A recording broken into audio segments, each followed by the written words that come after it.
my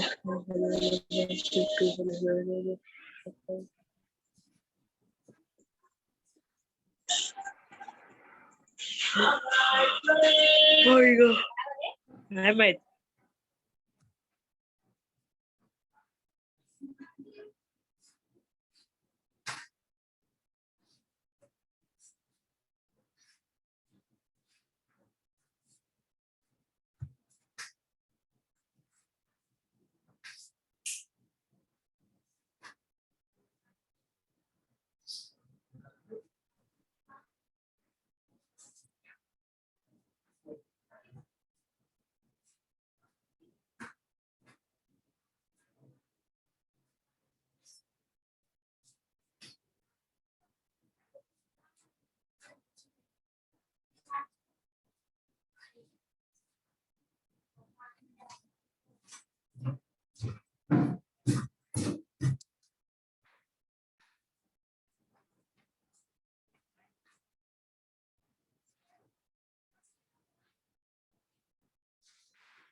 Hello, sir.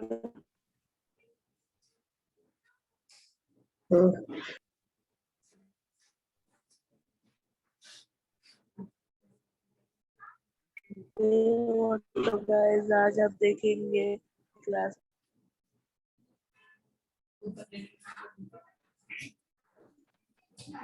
Sir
जाके पीछे आंसू भी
हो गया आपका?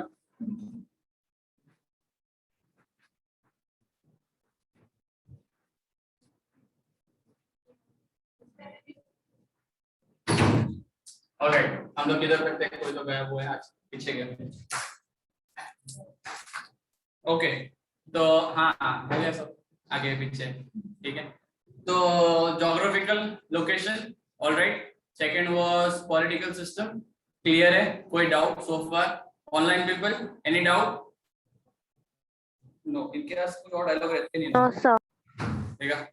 नहीं आएगा, अगली बार से बैठ लगाना पड़ेगा, बोलेंगे, ठीक है। आगे बढ़ते हैं, दैट इज इकोनॉमी। इकोनॉमी क्या समझता है ये वर्ड के मतलब से? इकोनॉमी मतलब फाइनेंशियल। क्या? ये कुछ नया बोलते हैं लोग, क्या? म्यूजियम,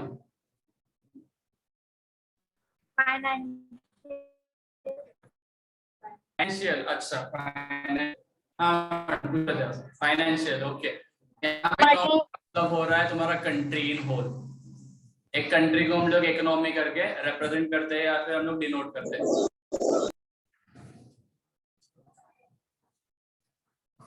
चलिए जल्दी जल्दी तालिबान टीम,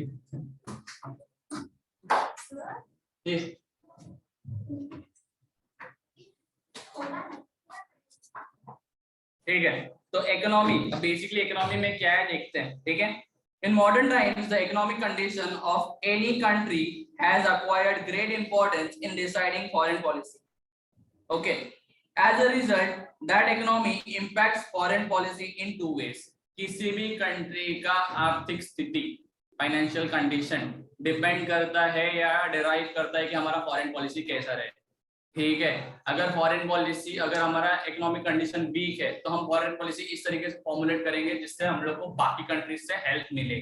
अगर हमारा इकोनॉमिक कंडीशन अच्छा है तो हम लोग इस तरीके से फॉरेन पॉलिसीज को डिराइव करेंगे या बनाएंगे जिससे हम लोग ना हेल्प कर सकते हैं। दो कंट्रीज का एग्जांपल लेते हैं, उगांडा है और एक यूएस है। ठीक है, उगांडा नाम सुनने को मस्त लग रहा है, उसी के साथ साथ इंपॉर्टेंट क्या है कि बहुत ही अंडर डेवलप्ड नेशन कंसिडर करके चल रहे हैं। ठीक है, तो वो इस तरीके से अपने इकोनॉमिक कंडीशन या इकोनॉमिक फॉरेन पॉलिसीज को हम लोग इस तरीके से फॉर्मुलेट करेंगे कि ज्यादा से ज्यादा उनको हेल्प मिल सके।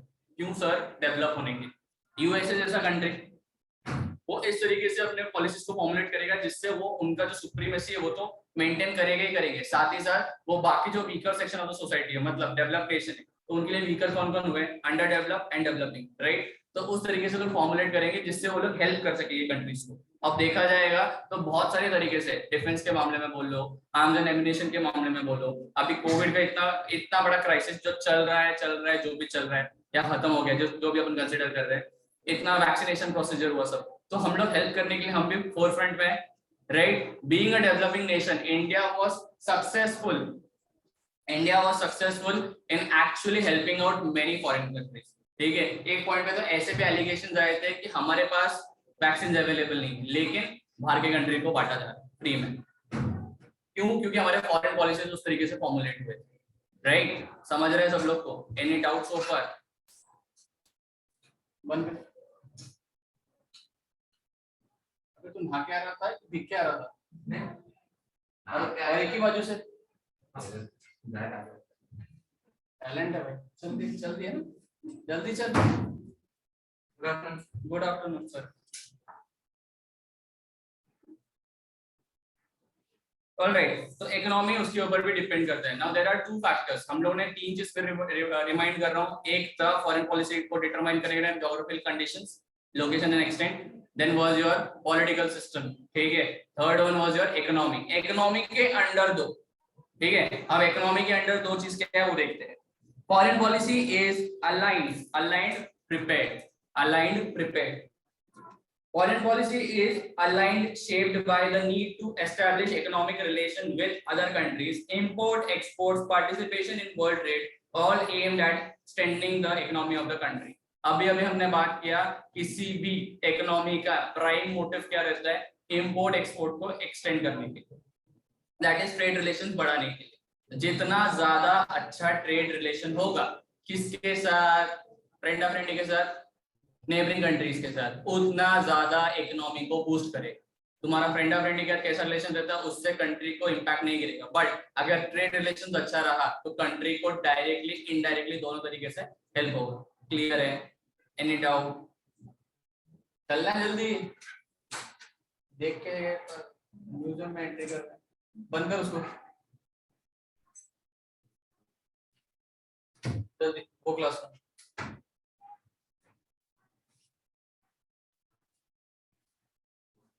लगता है ऊपर कोई ना के निकल रहा है। ठीक है, next, in today's world the issues of economic security are as important as national security. Economic security is as important as national security, मतलब कंट्री का सिक्योरिटी जितना इंपॉर्टेंट है उसी तरीके से इकोनॉमी को सेफ गार्ड करना, इकोनॉमी को डिस्टर्ब होने से या किसी भी तरीके से कोलैप्स होने से बचाना भी इंपॉर्टेंट है। अब कोविड आया, हमारा इकोनॉमी डिस्टर्ब हो चुका था, जीडीपी करके एक टर्म ही सुना रहेगा तुमने, वो अगर नेगेटिव में जा रहा है, बोलो बड़ा, जीडीपी अगर आ रहा है, ठीक है, वो जीडीपी अगर डाउनफॉल में है, नेगेटिव में आ रहा है, मतलब क्या कि हम लोग का ग्रॉस डोमेस्टिक प्रोडक्ट या हमारा जो प्रोडक्शन है उसके ऊपर इंपैक्ट गिरा है, मतलब इकोनॉमी के ऊपर डायरेक्ट इंपैक्ट गिरा है। ठीक है, तो जैसे ही हम लोग एक कंट्री के बॉर्डर्स को सेफगार्ड करते हैं, उसी तरीके से भी किसी भी कंट्री के इकोनॉमिक कंडीशन को सेफगार्ड करना भी उतना ही ज्यादा इंपॉर्टेंट हो गया है आज के वर्ल्ड में। समझ में आ रहा है? इकोनॉमी में दो चीज, पहला the relation depends upon how the import and export are there, second economy को हम लोग को सस्टेन कराना चाहिए, उसको कोलैप्स होने से बचाना चाहिए। ठीक है, अगर कुछ नहीं याद आ रहा है तो एक डायलॉग चिपका देना, टीचर कुछ तुम कुछ, मार्क्स मिल जाएगा। मतलब क्या? Economic condition is as equal, economic security, जल्दी, economic security is as important as what? National security. ये लाइन अंडरलाइन कर लेना, काम आएगा। इन केस कुछ भूल जाते हो ये लाइन चिपका सकते हो। ठीक है।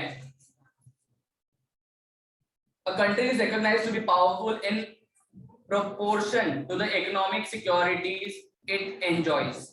अच्छा कुछ और लिखा है इसमें। Countries having a strong economy are less dependent on other countries and they can have an independent foreign policy as well.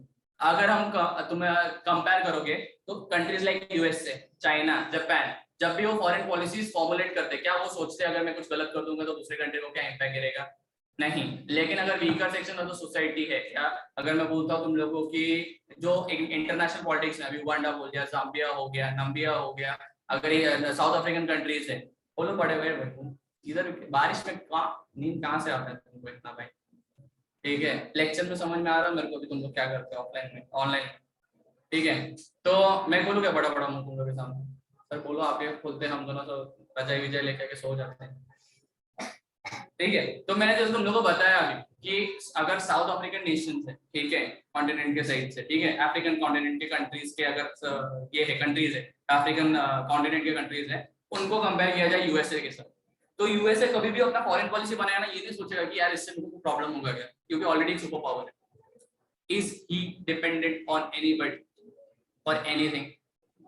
हाँ क्या ना, पहला लाइन ही मारा था कि कोई भी कंट्री सेल्फ डिपेंडेंट नहीं है छोटे छोटे चीजों है ना, लेकिन कंट्रीज लाइक अफ्रीकन कॉन्टिनेंट के बल्क अमाउंट में वो लोग डिपेंडेंट है, अंडर डेवलप्ड है, तो जब भी वो फॉरेन पॉलिसी बनाएंगे तो उनका कुछ ना कुछ पर्सपेक्टिव इस तरीके से होगा कि कोई कंट्री ऑफेंड नहीं हो, राइट? अगर तुम किसी से बड़े हो तो तुम तो बोलने से पहले 10 बार नहीं सोचते, बोल दिया छोटा ही तो है वो, लेकिन छोटे हो तो पहला चीज दिमाग में आता है मैं ऐसा बोलूंगा या बोलूंगी तो वो कैसा सोचेगा या सोचेगी, उसके सोचने से क्या क्या हो सकता है।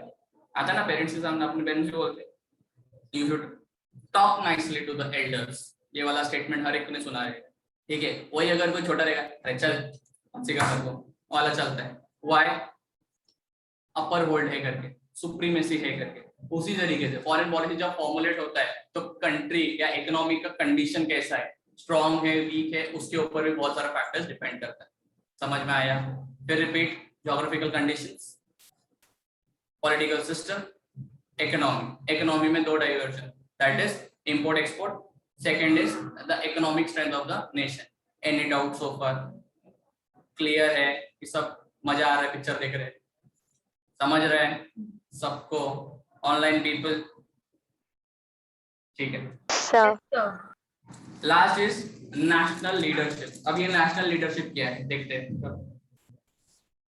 अच्छा नहीं, लास्ट नहीं है, सेकंड लास्ट है, एडमिनिस्ट्रेटिव फैक्टर्स भी है। Okay fine, just a second guys, कितना हो रहा है टाइम? वहां पे नहीं, अपने अपने घड़ी 3 national leadership. The president, the prime minister, the foreign minister, the defense minister, the finance minister and the home minister have a role in deciding foreign policy. Underline करके लेंगे। The president, the prime minister, the foreign minister, the finance minister and the home minister, they have their inputs. ठीक है, foreign policies को formulate करते वक्त ये लोग अपने अपने इनपुट्स को, ये सर बोलो ना। हाँ हाँ ठीक है, आप हाँ 10th स्टैंडर्ड में, ठीक है चलेगा। ओके ठीक है, तो जैसा तुम लोग कि president, prime minister, foreign minister, home minister, finance minister, ये लोग इंपॉर्टेंट रोल प्ले करते हैं किसमें सर? किसी भी फॉरेन पॉलिसी को फॉर्मुलेट करने के लिए।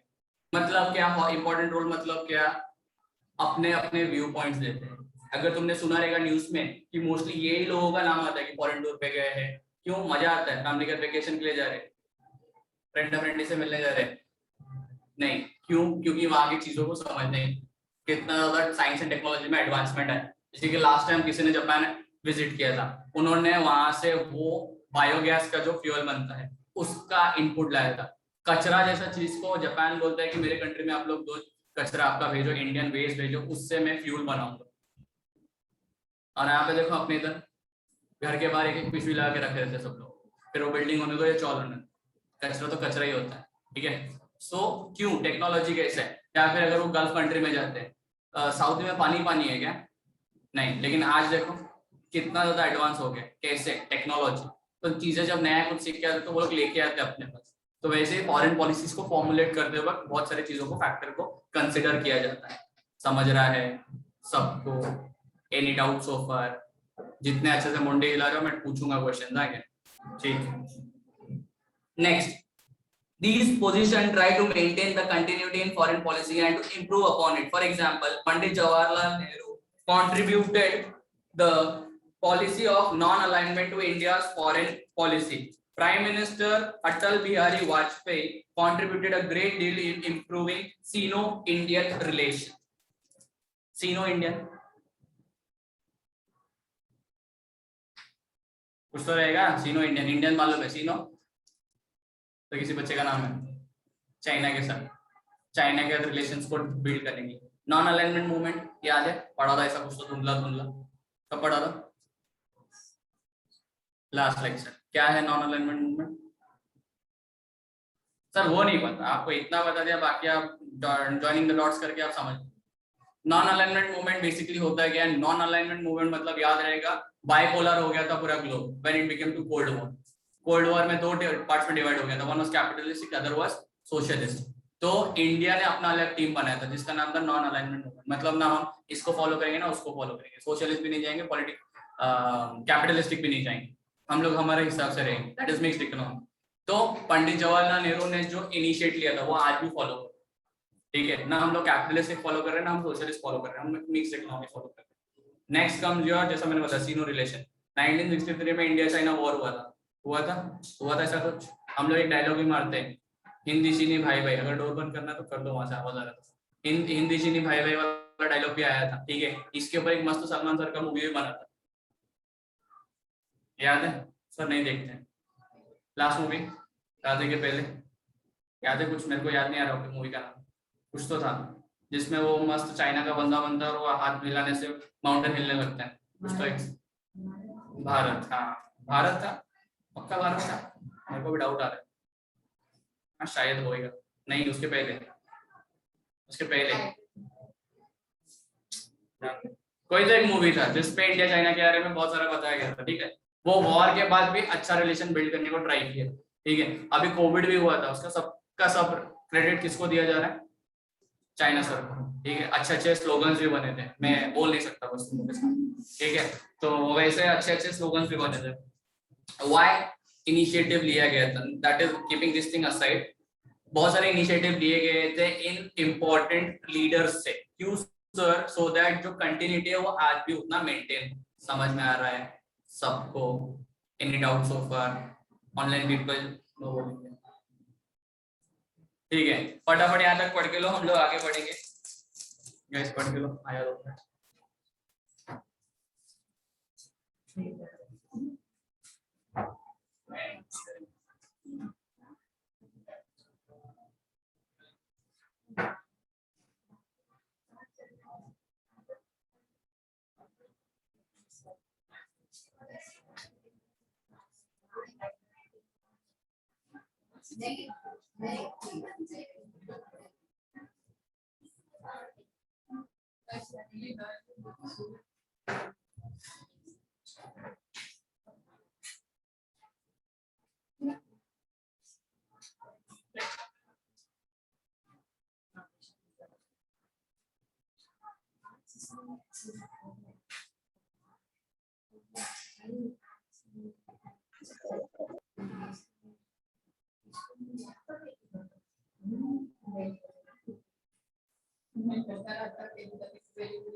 ठीक है, बुक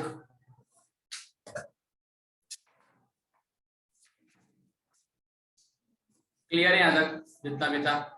कोई डाउट सो फार? कुछ भी? कुछ डाउट नहीं? बाहर ही रखा करो जरा, कोई डाउट ही नहीं रखा। मैं पूछो कुछ, मेरे को डाउट्स है, पूछो क्या? अरे हाँ ना, खामोशी का मतलब हाँ समझना है कि ना समझना है? पूछू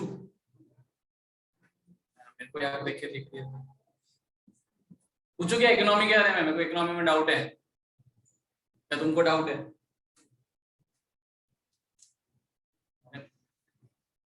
मैं क्या बोल रहा है? क्वेश्चन पूछ रहा, कुछ और नहीं पूछना जो ब्लश कर रहे हो। पूछू हाँ ना, सिर्फ तुमको ही, तुम चारों को जान दो मेरे को के लिए। तो पूछू क्या? हाँ क्या? तो बोल ये क्या आगे बोलना कुछ। हम लग नहीं मिला तो नहीं मिला। मैडम उधर पूछू। और मैडम कैसे हो? थोड़ा सा हाँ कुंजुम कुंजुम ये चलने वाला तुम लोग। ठीक है, एडमिनिस्ट्रेटिव पे आ जाओ। एडमिनिस्ट्रेटिव फैक्टर्स क्या होते हैं देखते हैं। Okay, ministry of external affairs. External affairs बाहर के रिलेशंस को संभालता है। No extra marital affairs, it is external affairs. Underline करके लेंगे। मिनिस्ट्री ऑफ एक्सटर्नल अफेयर्स बाहर के देश में होने वाले सभी संबंधित चीजों को संभालता है। ठीक है, now what it is exactly? Embassies in different countries, diplomatic officers, etc. are the administrative factors involved in creating foreign policies. Even though the final decision about foreign policy are taken by the Prime Minister and the Minister of External Affairs, the administrative machinery helps to arrive at that decision. The administrative officer collects information needed to shape the foreign policy, analyze it, give appropriate advice based on it. The National Security Advisor also completes this task. है क्या चीज है? अपन सब तारक मेहता देखते हैं, सब almost देखते हैं, यस नो मे बी, ठीक है। तो उसमें वो एक स्पेसिफिकली, सर आप तारक मेहता प्रमोट कर रहे हैं? नहीं, मैं एक स्पेसिफिकली एपिसोड बता रहा हूँ जहाँ पे हुआ क्या था कि जो मेन कैरेक्टर थे जेठालाल सर, वो कैरिड अवे हो गए थे पाकिस्तान। ठीक है, तो पूरा फैमिली एक टीम के पास गया था बात करने की। ठीक है, पुलिस के अलावा, पुलिस एंड मिलिट्री के अलावा एक ऑफिस में जाके रिक्वेस्ट करते हैं कि हमारे साथ ऐसा प्रॉब्लम हो गया। वो कौन थे? एम्बेसी वाले लोग थे। ठीक है, चलो जेठालाल भी याद नहीं करते। अगर मैं बोलता हूँ तुम लोग को कि भाई साहब इतना जल्दी है, कितना और टाइम? मैडम बहुत जल्दी आया आप। ठीक है, क्लोज कीजिए और जल्दी जाइए।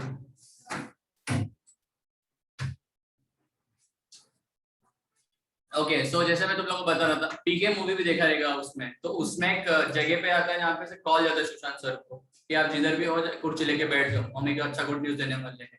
तो दैट वाज पाकिस्तान एम्बेसी। अगर तुम लोग बॉम्बे साइड में जाओ, दिल्ली साइड में भी जाओ ना, एक ऑफिसेस रहते हैं, फॉरेन कंट्री के लोग वहां पे काम करते हैं। सर ऐसा क्यों? क्योंकि अगर कुछ प्रॉब्लम हो तो वो लोग संभालेंगे। अगर एक बात बताओ तुम लोग को, एयरलिफ्ट मूवी देखा रहेगा तुमने, तो उसमें भी एक ऑफिस में जाके बात करते हैं अक्षय कुमार। मतलब क्या? हमारे कंट्री के लोग बाहर के कंट्रीज में रहते रहेंगे। मैं अगर ऐसा बोलूं कि Indians are present in each and every place all around the globe, गलत नहीं रहूंगा, राइट? तो उनको अगर कुछ प्रॉब्लम होता है फॉरेन कंट्री में, तो कोई तो हमारा रिप्रेजेंटेटिव रहना चाहिए। तो जो ऑफिसेस रहते हैं ना हमारे कंट्री के, नेशंस के, इंडियन एम्बेसी हो या पाकिस्तान, जो भी हो, जो कंट्री का, वो एक्चुअली रिप्रेजेंटेटिव का काम करता है फॉरेन कंट्रीज में। सर जैसे बाहर के कंट्री में, इंडिया में भी है क्या? हाँ, इंडिया में भी बहुत सारे एम्बेसीज है डिफरेंट कंट्रीज के। ठीक है, काम क्या है ये लोग का? ये लोग का काम है सो दैट कि हमारा जो एक्सटर्नल अफेयर्स है, अगर कुछ प्रॉब्लम होता है वो टाइम पे हेल्प आउट करना, वहाँ के लोकल गवर्नमेंट को रीच आउट करना। सर ऐसा क्यों? ऐसा इसलिए क्योंकि हमारे कंट्री के लोग जो वहां पे रहते हैं उनके इंटरेस्ट को सेफगार्ड किया जा सके। ठीक है, जैसे अगर मैं तुम लोगों को बोलूं कि रेसिज्म बहुत ज्यादा फॉलो होता था फॉरेन कंट्रीज में, या स्पेसिफिकली नाम नहीं लूंगा लेकिन कुछ कंट्रीज में, तो वहां पे इंडियंस को भी बहुत ज्यादा प्रॉब्लम होता था। तो उनके प्रॉब्लम्स को कौन डील करता था?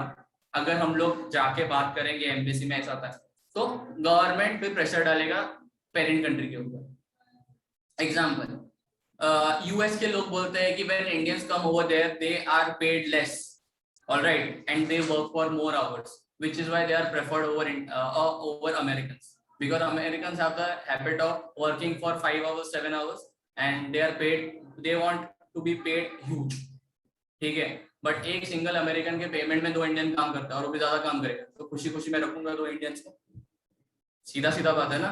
10 रुपए में अगर मेरे को 2 पैकेट मिल रहा है तो 1 पैकेट से क्यों पूछो, करेक्ट। तो ये हिसाब की वजह से ना इंडियंस के ऊपर वैसे ही बहुत ज्यादा प्रॉब्लम्स होता है, राइट।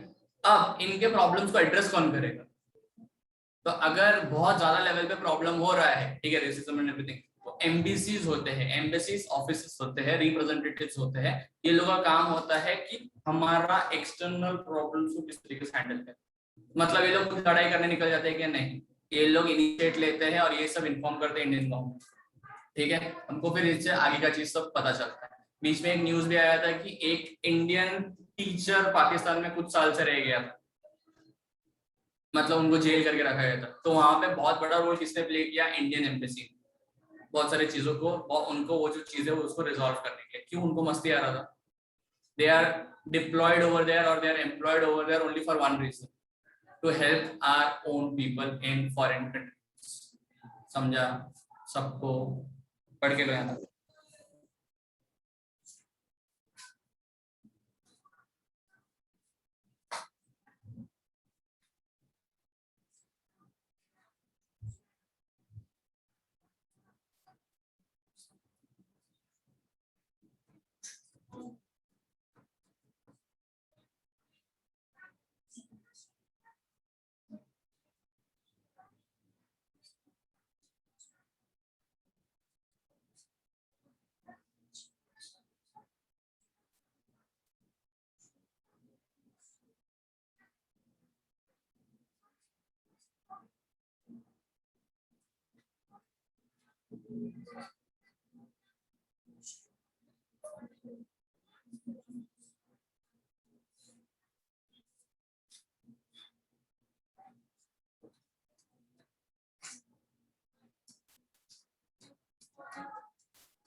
पी ले भाई, पानी पी ले।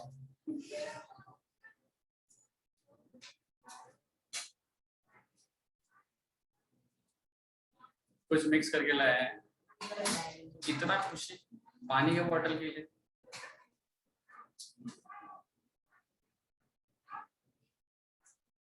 हो गया पढ़ के पक्का, अभी पूछो, ठीक, बताओ जरा एम्बेसीज क्या होता, आप बताओ जरा, मेरी मर्जी में पूछा मैंने, एम्बेसीज क्या होता है madam,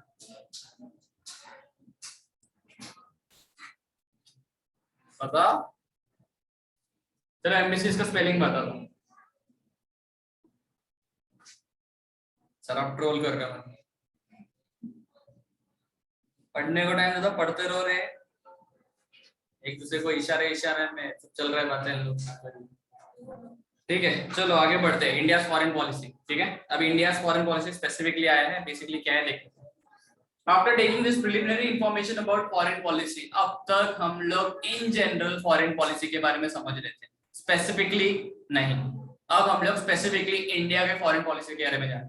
alright, India got independence in 1947, कुछ नया बताया लोग ने, है ना, हमको तो पता ही नहीं था। India got independence in the year 1947 and from then onwards we started shaping our foreign policies independently।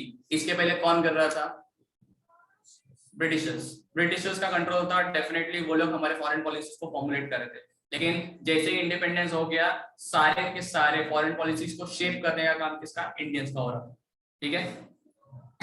The directive principles of state policies have laid down guidelines about how to shape a foreign policy. Act Foreign Policy Article 51 among the directive principles of state policies lay down the broad framework for foreign policies। Article 51 ART जो लिखा है that is Article 51, underline करेंगे उसको, ठीक है, filling the blanks में आएगा, matchup में आ सकता है।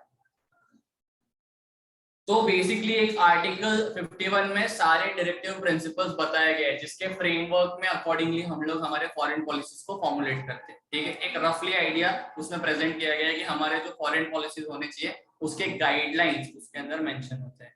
क्लियर है सबको? आगे,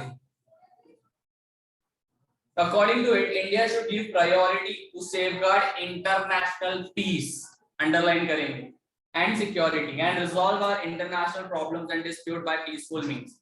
India has to ensure that it makes peaceful ways to clear out its international disputes. ठीक है, इंटरनेशनल पीस को किसी भी तरीके से उन्होंने डिस्टर्ब नहीं करना चाहिए। जब भी इंडिया पाकिस्तान के बीच में कुछ भी प्रॉब्लम आता है तो पहला टेंशन ये आता है कि थर्ड वर्ल्ड वॉर हो सकता है, and the only reason is Kashmir, right? तो ये चीज नहीं होना चाहिए। और इंडिया को जितने भी इंटरनेशनल डिस्प्यूट्स है, सिर्फ पाकिस्तान के साथ हो सकते हैं क्या, बाकी कंट्रीज के साथ नहीं हो सकते क्या? डेफिनेटली हो सकते हैं। ठीक है, प्रॉब्लम हमारा फिक्स होता है इससे ही होगा नहीं, कुछ हो सकता है, but always we have to resolve or always we have to ensure that whatever the problem is we have to come to the final resolution only by peaceful means. किसी भी तरीके का डिस्ट्रक्टिव मीन्स हम लोग नहीं उठाएंगे। भाई इसने मेरे को परेशान किया, कोई बात नहीं, हथियार लेके चल, ऐसा नहीं कर सकता है। ठीक है, आज जाके 2 एटम बम डाल देता हूँ यूएसए के ऊपर, खत्म। गुड्डा गुड्डी का खेल नहीं है, आज तूने माना मैंने तेरे को मारा, कट्टी पट्टी नहीं चल, उससे डायरेक्ट इम्पैक्ट गिरेगा। एक इम्पैक्ट हमने देखा है यूएसए ने किया था हिरोशिमा और नागासाकी के ऊपर, आज भी उसका इम्पैक्ट हो रहा है। आज भी बच्चे जो पैदा हो रहे हैं वो रेडिएशन से इतना ज्यादा इम्पैक्टफुल हो गया है कि कभी कभी किसी को फिजिकल या मेंटल डिसेबिलिटीज आ रहा है।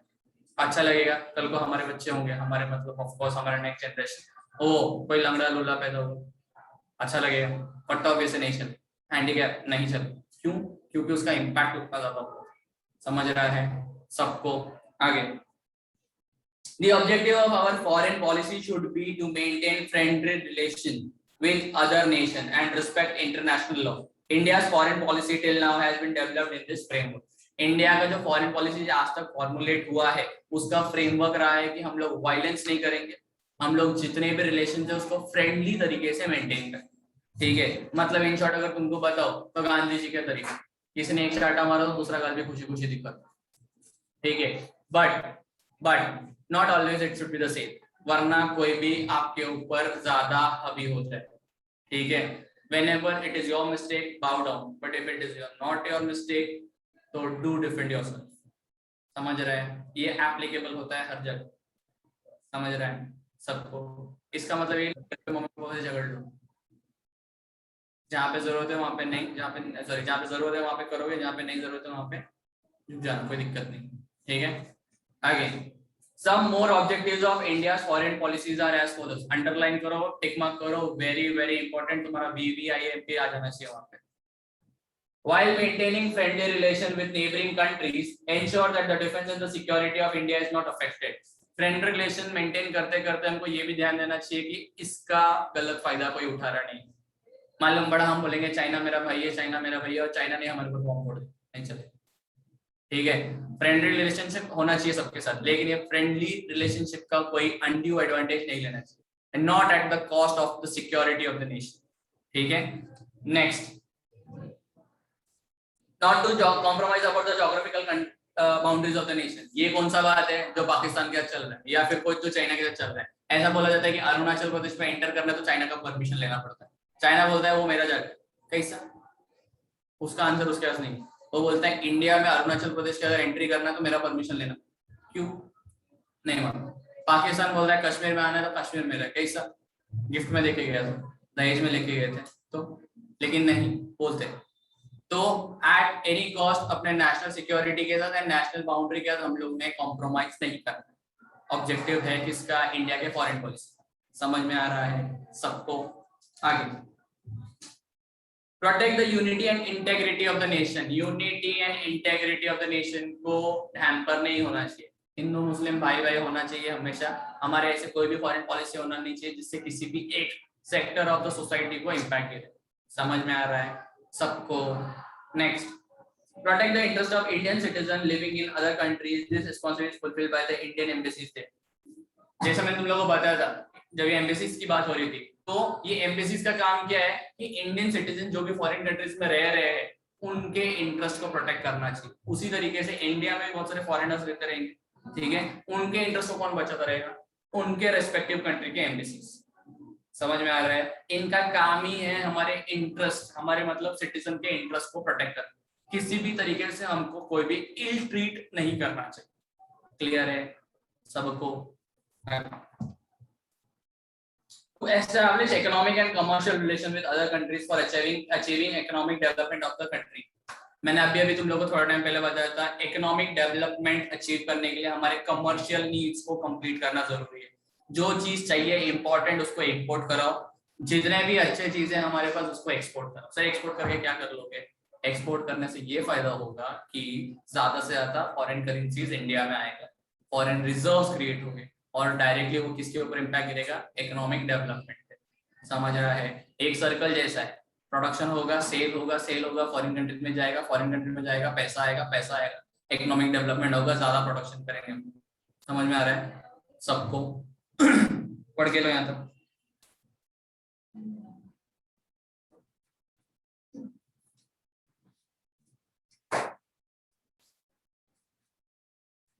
सर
हो गया बात करके?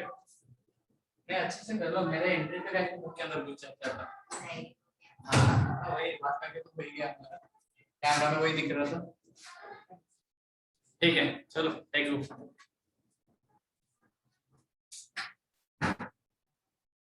Okay, now we have seen about the different policies or framework of India's foreign policy. Okay, इसके अलावा अपन देखने क्या वाले अब इंडिया के फॉरेन पॉलिसी कैसे थे अर्ली फेज में, मतलब independent, pre independent, post independent. उसको एक्चुअली 3 पार्ट्स में डिवाइड किया, that is early phase, first stage, second stage. तीनों फेजेस में क्या डिफरेंसेस थे हम लोग ये समझ के चल रहा है। इसके पहले online people, any doubt so far? Yes no maybe? No sir ये आएगा, तब तक मैं चार्जर लेके आता हूँ, पेपर में पूछूंगा।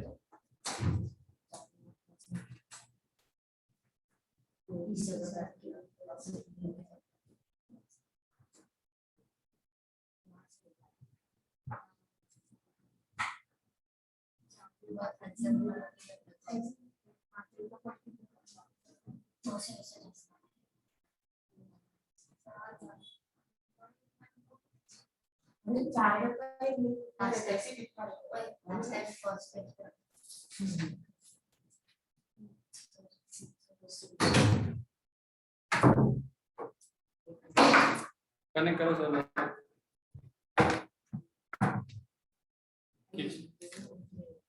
खींच मत, रुकना, दे रहा हूँ, तेरे को ही दे रहा हूँ, खींच मत, बोलो तो भी खींच रहा है, खींच बोला मैंने, मत खींच रहा, खोल जा मेरे भाई।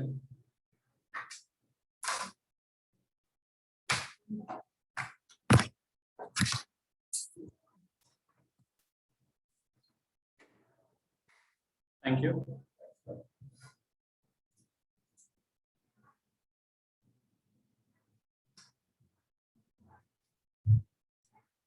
ठीक है चलेगा।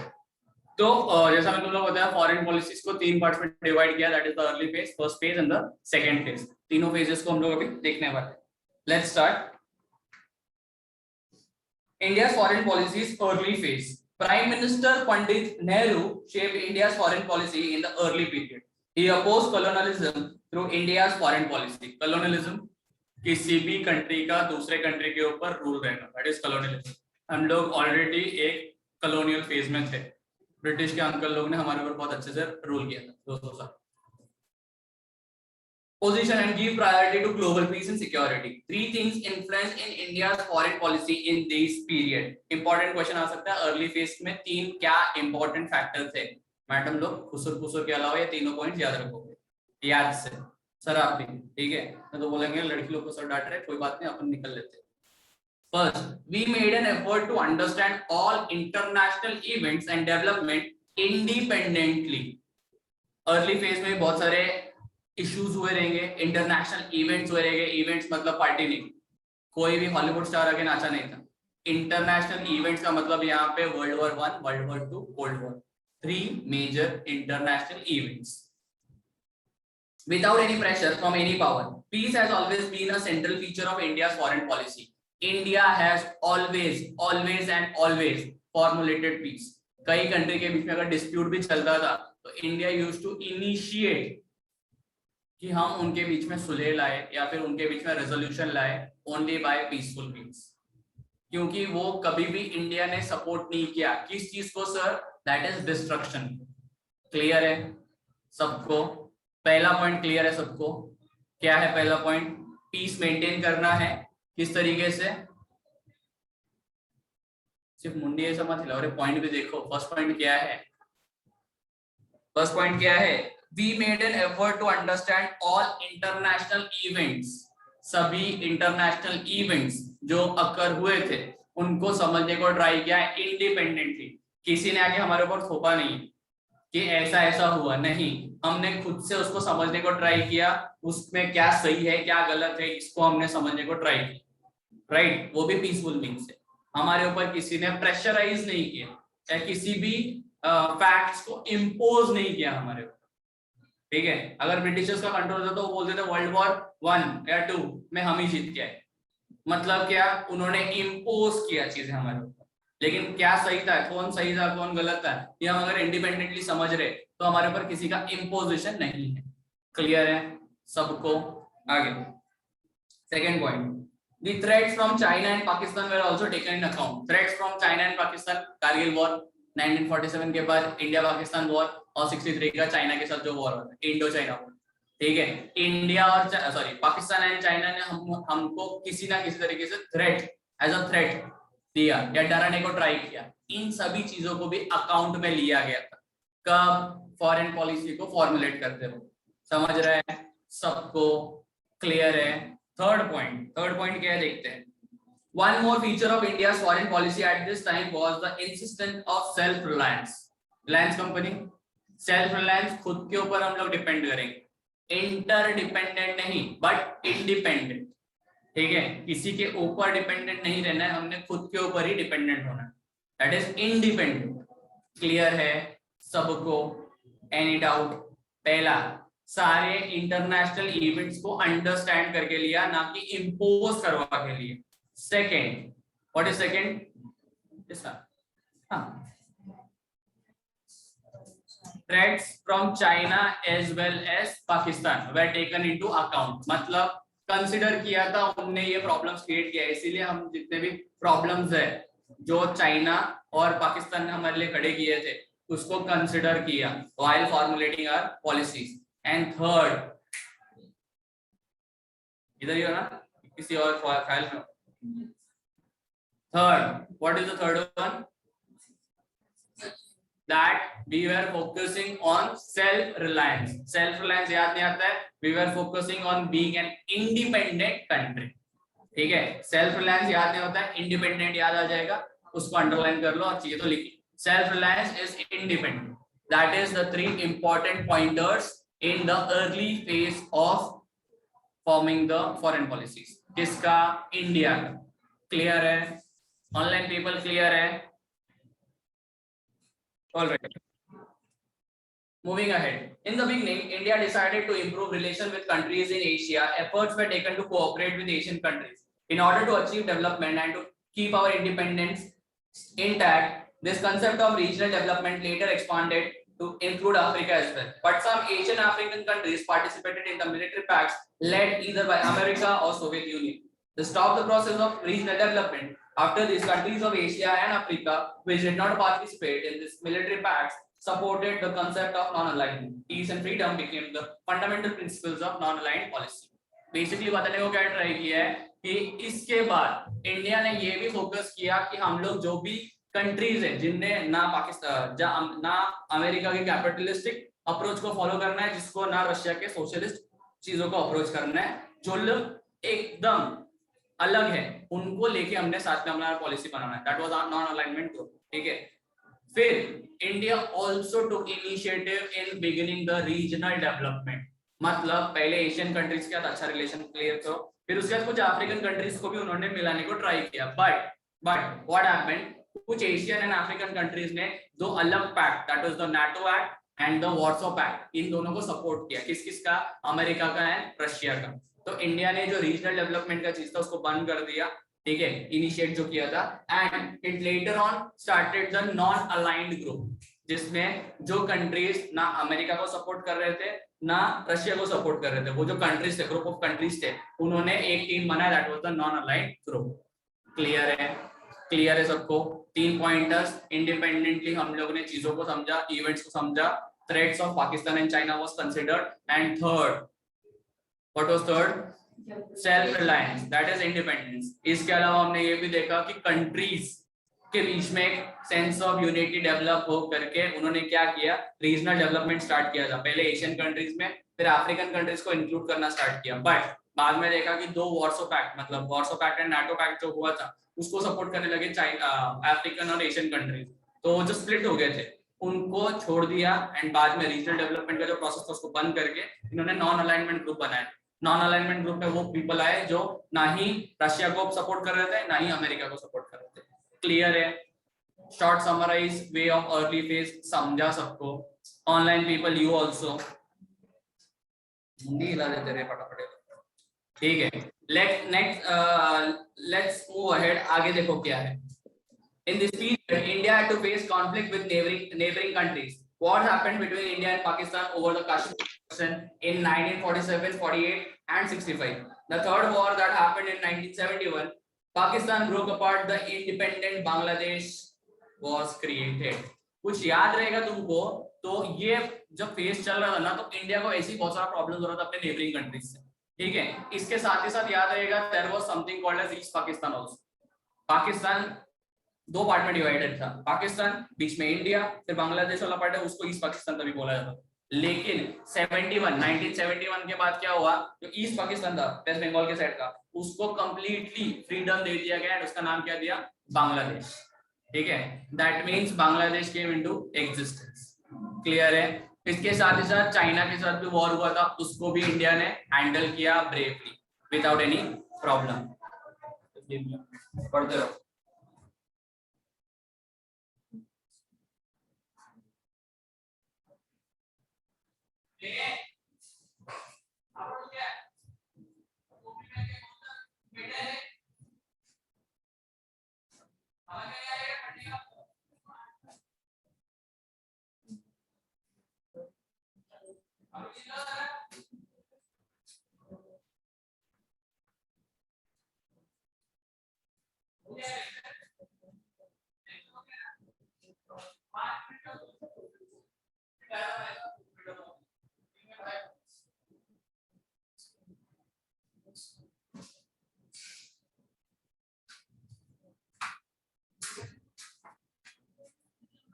Alright, so first phase easy phase clear रहा है हम लोग का, ठीक है। नेक्स्ट पॉइंट की तरफ बढ़ते हैं। In the decade of 1970s there came about some stability in India's foreign policy. India has risen as a powerful regional power in South Asia. By conducting nuclear tests in 1974, India had also proved her nuclear capability. Basically south Asia में India एक powerful country बन के आया। अगर मैं तुम लोगों को ये बोलूं, एशिया में आज के टाइम पे चाइना को डायरेक्ट कोई चैलेंज करता है, दैट इज इंडिया, ठीक है। चाइना की सुप्रीमेसी को इंडिया चैलेंज करता है। पॉपुलेशन के नाम पे हम लोग सेकंड है। अगर मैं बोलता हूँ 10 साल के अकाउंट में रहेगा, चाइना पीछे चला जाएगा। अपने के लोग बहुत ज्यादा टैलेंट है पॉपुलेशन बढ़ाने के नाम पे, साथ ही साथ वर्कफोर्स भी हमारे पास ज्यादा है, तो डायरेक्ट सुप्रीमेसी ये करता है। इसके साथ ही साथ इंडिया ने न्यूक्लियर पावर टेस्ट जो हुए थे उसमें बहुत ही एफिशिएंट काम किया था, ठीक है, बहुत ज्यादा एफिशिएंटली वर्कआउट करके दिया था चीजों को। However, some changes began to take place in order to increase cooperation among South Asian countries. South Asian Association for Regional Cooperation, that is SAARC. SAARC came into existence. क्यों?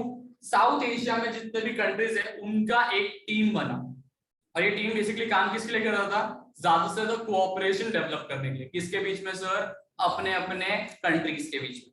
That is why SAARC came into existence. Clear है सबको? आगे, India initiated a dialogue to improve relation with China. India also started interaction with America for cooperation in the field of security. आज भी हम लोग देखते हैं इंडिया और USA are very good countries in the field of security. हमारे साथ उनका आर्म्स एंड अम्युनिशन का चीजें एक्सचेंज होता है। इसके साथ ही साथ इंपॉर्टेंट फैक्टर क्या हो गया, चाइना का जो प्रॉब्लम चल रहा था ना उसको भी रिजॉल्व करने का पूरा कोशिश किया गया था। किसके थ्रू से? इंडिया के थ्रू से। स्टार्ट किसने किया था वॉर? चाइना ने, but still we took the initiative of actually clearing out our differences. मतलब इंडिया ने हरदम पीसफुल मींस ही अपनाया था। क्लियर है सबको? With this we come to the end, to the early phase. Let's move to the first phase. First phase that was from 1947 to 1990। Sir second phase क्या था? 1991 में LPG आया था, liberalisation, privatisation, globalisation. LPG gas नहीं, ठीक है? तो LPG आया था, उसमें क्या था क्या नहीं, बट पहले फर्स्ट फेज क्लियर कर देते हैं। चलो, एक्चुअली में छोटा है, खत्म हो गया। First phase, India adopted the policy of non-alignment in the context of Cold War. As a result, priority was given to maintain friendly relations with all nations and taking the help required for development from different countries. Due to the policies of non-alignment, India could get aid from both the superpower. India ने ना capitalistic को अपनाया ना ही socialist को, उन्होंने दोनों teams को help किया, ठीक है? इसके लिए डेवलपमेंट के लिए जिसका भी सपोर्ट रिक्वायर्ड था, दैट इज अमेरिका हो या रशिया हो या the countries supporting the same people, उनको हेल्प मिलता गया। क्यों सर? इंडिया ने किसी एक पार्टी को सपोर्ट किया गया? नहीं, उन्होंने न्यूट्रल रहना पसंद किया। ना हम कैपिटलिस्टिक के बात से करेंगे ना सोशलिस्ट के साइड से बात करेंगे, लेकिन डेवलपमेंट के लिए जितना भी रिक्वायर्ड चीजें हैं उन सबको हम लोग पीसफुली और अच्छे से समझा के लेंगे। समझ रहे हैं? Moving ahead, there was a lot of stress on improving, strengthening India's defense. The technology required for this war was imported. Soviet Union, France and Germany helped in this matter. अब डिफेंस स्ट्रांग रहेगा तो कोई भी country strong feel करेगा, ठीक है? Security अगर अच्छा रहेगा तो कोई भी कंट्री अच्छा फील करेगा। उसके लिए इंडिया ने किस किस का हेल्प किया? रशिया, जर्मनी, ठीक है? और कौन है? फ्रांस। इनका हेल्प क्यों लिया? क्योंकि they were highly equipped with new latest technology, ठीक है? आज के डेट में भी अगर हम लोग टेक्नोलॉजी के मामले में, तो Russia is no more back. Germany इतना डेवलप हो गया, हिटलर के सेकेंड वर्ल्ड वॉर के बाद इतना डिस्ट्रक्शन फेस करने के बाद भी इतना अच्छा आगे प्रोग्रेस कर चुके हैं। Why is this possible? क्यों हो रहा है? बिकॉज उनका टेक्नोलॉजी और उनका आर्म्स एंड एम्युनिशन और सिक्योरिटी बहुत स्ट्रांग रहा है, और उसका सपोर्ट किसको मिला? इंडिया को मिला। क्लियर है सबको? In this period, India had to face some challenges. This included the conflict with Pakistan, creation of Bangladesh, and conflict with China. अभी हमने बात किया Indo China war, India Pakistan war, Bangladesh का क्रिएशन, तीनों इफेक्ट हुआ। लेकिन कौन से phase? Early phase, date mention नहीं है, तो अपन उसको समझेंगे it was pre independence. Early phase में चाहिए तो ऐसा ब्रैकेट करके लिख सकते हो, प्री इंडिपेंडेंस, ठीक है? फर्स्ट फेज वाज 1947 टू 1990, मतलब कोल्ड वॉर शुरू हो गया था, ठीक है? ऑलमोस्ट खत्म भी हो गया था। फिर सेकंड फेज मतलब जब एलपीजी इंट्रोड्यूस हुआ, that is liberalisation, privatisation and globalisation. Sir इसमें क्या हुआ? Countries were liberal and they were क्या बोल सकते हैं, बहुत सारे कंपनीज, जो प्राइवेटाइजेशन हुआ था, बहुत सारे इंडिविजुअल कंपनीज फोरफ्रंट पे आके ना चीजों को संभालने लगे थे। इसके साथ ही साथ फॉरेन प्रोडक्ट्स हम लोग को फ्रीली मिल रहा था, फ्रीली एक्सेसिबल हो रहा था। अगर मैं तुम लोगों को बोलूं कि ग्लोबलाइजेशन कभी होता ही नहीं, तो फॉरेन ब्रांड्स यहाँ तक आ सकते थे क्या? या हमारा ब्रांड वहां तक जा सकता था क्या? नहीं। लेकिन ग्लोबलाइजेशन होने से क्या हो गया? फ्री ट्रेड पॉसिबल हो गया कंट्रीज के बीच में, और इससे फायदा क्या हुआ? ज्यादा से ज्यादा ट्रेड रिलेशन बढ़ने लगा दूसरे कंट्रीज के साथ, जिसका डायरेक्ट इम्पैक्ट होने लगा इकोनॉमी के ऊपर। समझ रहा है सबको? क्लियर है? देखते हैं क्या है second phase. India's foreign policy became more comprehensive and dynamic, that is changing in the second stage. In the post-Cold War, the priority no longer remained to political and military relations. Several other dimensions like economy, trade, education, technology got included in foreign policy. कल तक क्या था? सिर्फ geographical conditions and political system, लेकिन अब education, study, ठीक है? इसके साथ ही साथ क्या है? military relations, trade and technology became a part of foreign policy. देखो ना, फॉरेन पॉलिसी जो भी फॉर्मुलेट होता है, टेक्नोलॉजी एक्सचेंज होता है, एजुकेशन सिस्टम में एक्सचेंज होता है। अभी जो नया एजुकेशन सिस्टम बात हो रहा है कि आना चाहिए, वो किसका है पता है क्या? कहां से क्या बोलते हैं, इंस्पायर्ड है? बोलते हैं रशिया का फॉलो करने का। देखा बीच में चल रहा था ना कि 10th का तुम्हारा बोर्ड हट जाएगा and everything. What was that? That was a system followed in Russia. वो लोग चाह रहे कि यहाँ पे इंप्लीमेंट करें न्यू एजुकेशन पॉलिसी, ठीक है? तो क्यों एक्सचेंज हो रहा है? बिकॉज पॉलिसी, फॉरेन पॉलिसी का एक पार्ट बन गया था ट्रेड, साइंस, एजुकेशन, ठीक है, मिलिट्री रिलेशंस, ठीक है? आगे, after 1991 India reduced the government controls over the economy and adopted the free market policy मतलब प्राइवेटाइजेशन अलाउ करती है, सब कुछ पब्लिक नहीं बट प्राइवेटाइजेशन एग्जिस्टेंस में आने लगा। Okay, naturally there was an increase in trade with neighboring countries. Our share in world trade increased. Efforts began to be made for increase. Yes ma'am, क्या नहीं दिखा है? स्क्रीनशॉट मेरे को शेयर करके रखो, मैं चेक कर लेक्चर में हूँ। Alright, thank you. ठीक है, तो जैसे मैं तुम लोगों को बताया कि सेकंड फेज में जैसे एलपीजी आ गया, ठीक है, फ्री ट्रेड अवेलेबल हो गया, ठीक है, फ्री ट्रेड होने की वजह से सभी कंट्रीज को एक अपर हैंड मिल गया कि वो लोग अपने अपने प्रोडक्ट्स को बियॉन्ड नेशनल बाउंड्रीज को सेल आउट कर सकते हैं या रीच आउट कर सकते हैं। जैसे आज के टाइम पे हम लोग बोलते हैं कि बहुत सारे प्रोडक्ट्स है, डेनिम हो गया, पीटर इंग्लैंड हो गया, ठीक है, बाटा हो गया, बहुत सारे फॉरेन प्रोडक्ट्स भी है बहुत सारे, तो कैसे एक्सेसिबल हो रहे हैं? Just because of LPG. समझ में आ रहा है सबको? विवेक सर, 2 मिनिट आपका 10 स्टैंडर्ड सोडून द्या, मॅडम ना सांगतो रे, आणि 2 मिनिट तुमचं, ठीक है? Okay. So in the decade after 1990, our relation with South Asian countries like Singapore, Thailand, Vietnam, etc. became stronger. Our trade exchange with Israel, Japan, China, and European Union increased. 1991 के बाद हमारा trade relation भी बढ़ने लगा और ज्यादातर हम लोग एक्सपोर्ट और इंपोर्ट दोनों करने लगे थे। समझ में आ रहा है सबको? Any doubt so far? Okay. India began to participate in organization at the international and regional level more than before. For example, G20, BRICS, ठीक है, बहुत सारे ऑर्गेनाइजेशन है, G20 और ब्रिक्स करके ऑर्गेनाइजेशंस थे, क्या बोलते हैं उसको, कॉम्पिटिशंस या ऑर्गेनाइजेशन जहाँ पे डेवलपमेंट की बात होती है, ठीक है, उसमें इंडिया ज्यादा से ज्यादा पार्टिसिपेट करने लगा। रीजन क्या था ये पार्टिसिपेशन का? So that India international level पे अपने आप को रिप्रेजेंट कर सके। क्लियर है? क्लियर है सबको? Moving ahead, our relation with America strengthened, mutual trust grew, India's status rose in the international community. India का स्टेटस इंटरनेशनल कम्युनिटी में बढ़ता गया आफ्टर इंडिपेंडेंस। क्यों? ट्रेड अच्छा होने लगा, न्यूक्लियर पावर करके प्रूव किया हमने खुद को। इसके साथ ही साथ हमारा बाकी कंट्रीज के साथ हमारा जो रिलेशन था पीसफुल मीन्स को अडॉप्ट करने का, इससे लोग ज्यादा से ज्यादा इंस्पायर होने लगे। क्लियर है सबको? India's nuclear policy is an important part of India's foreign policy. You must have studied the meaning of nuclear energy and its uses in subjects like history, geography, or chemistry.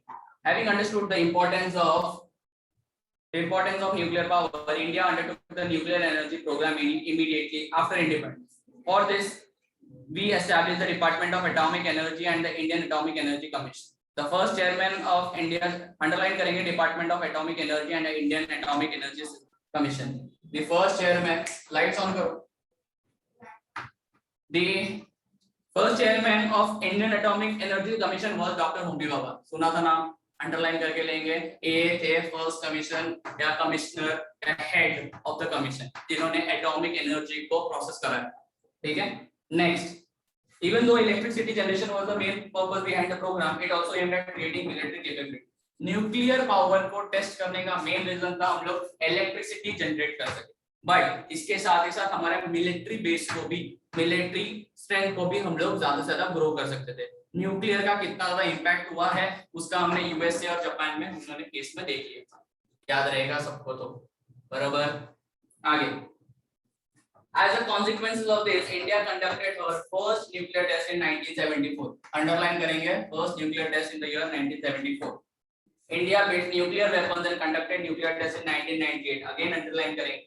They also made missiles carrying nuclear weapons, and the Air Force and the Navy have been enabled for carrying them. India is now a country which has nuclear weapons. We have accepted the role of responsible nuclear power. India has been consistently supporting efforts for disarmament because it is India's position that there should be peace and security in the world. Having taken a survey of foreign policy in this way, we are going to study India's defense system. Sir बहुत कुछ पढ़ा, कुछ नहीं समझा। Basically वो बताने को एक चीज ट्राई किया उन्होंने कि इंडिया एक शॉर्ट स्पैन ऑफ टाइम में बहुत बड़ा न्यूक्लियर पावर बन के निकला। साथ ही साथ उन्होंने क्या क्या मेन चीजों को हैंडल किया। न्यूक्लियर पावर और न्यूक्लियर टेस्ट करने के बाद भी इंडिया ने कभी भी उसका गलत फायदा नहीं उठाया। ठीक है, India has always supported डिसआर्मामेंट। What is that डिसआर्मामेंट? Weapons बनाओ, आर्म्स एंड एम्युनिशन बनाओ, लेकिन उसका गलत यूज नहीं करना है। ठीक है, इसके साथ ही साथ India has always and always supported what? Peace and security. Peaceful means है। कभी भी देखा है इंडिया को किसी के ऊपर अटैक करते हुए? नहीं। India has always understood that we have to maintain everything in a peaceful manner, ठीक है। इसके साथ ही साथ इंडिया का पोजीशन इंटरनेशनल में बढ़ा, क्यों? ये सारे क्वालिटीज की वजह से। और ये सब कुछ सम अप करके हमने क्या पढ़ा? इंडिया का फॉरेन पॉलिसी, ठीक है। पूरे चैप्टर में आज हमने इंडिया के फॉरेन पॉलिसी को पढ़ा, जनरल फॉरेन पॉलिसीज क्या होते हैं वो समझा। नेक्स्ट चैप्टर में हम लोग इंडिया के डिफेंस सिस्टम को समझेंगे। कोई डाउट किसी को? Online people? ठीक है, that's it for today from my side. Second chapter आप लोग का फॉर्चुनेटली हो गया खत्म, ठीक है। वेदांत, वेदांत सर कौन सा? अमृतसर को वहां पे बुलाओ। एक मिनट।